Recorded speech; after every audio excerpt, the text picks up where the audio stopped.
BPL মানে কি শুধু ঢাকা, চট্টগ্রাম আর সিলেট? না, এবার বদলে যাচ্ছে দৃশ্যপট। বিসিবির নতুন সভাপতি আমিনুল ইসলাম বুলবুল জানিয়ে দিয়েছেন, ক্রিকেটকে আর রাজধানী কেন্দ্রিক রাখতে চান না তিনি। রাজশাহীতে শুরু হয়েছে বিপিএল ম্যাচ আয়োজনের প্রস্তুতি। একেবারে বদলে যাবে স্টেডিয়ামের চেহারা। শুধু তাই নয়, জেলা পর্যায়ে চালু হচ্ছে বছরব্যাপী ক্রিকেট লিগ।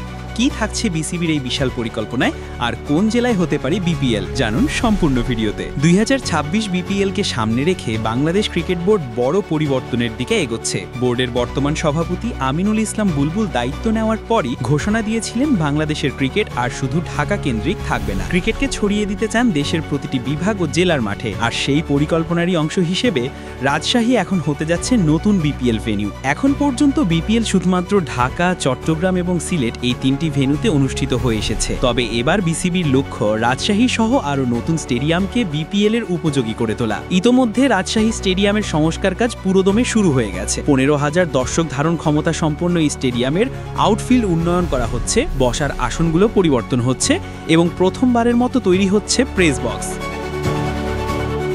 বিসিবির পরিকল্পনা অনুযায়ী 2026 সালের ডিসেম্বরে বিপিএল মাঠে গড়ানোর আগেই রাজশাহী স্টেডিয়ামকে পুরোপুরি প্রস্তুত করা হবে। বোর্ড সূত্রে জানা গেছে, রাজশাহীকে শুধুমাত্র একটি বিপিএল ভেন্যু হিসেবেই নয়, বরং নতুন ক্রিকেট প্রতিভা আবিষ্কারের কেন্দ্র হিসেবেও গড়ে তুলতে চায় বিসিবি। মাঠ ভেন্যু বাড়ানোর পাশাপাশি বিসিবির আরেকটি গুরুত্বপূর্ণ পরিকল্পনা হচ্ছে বছরব্যাপী জেলা ও বিভাগ পর্যায়ে ক্রিকেট লিগ চালু করা।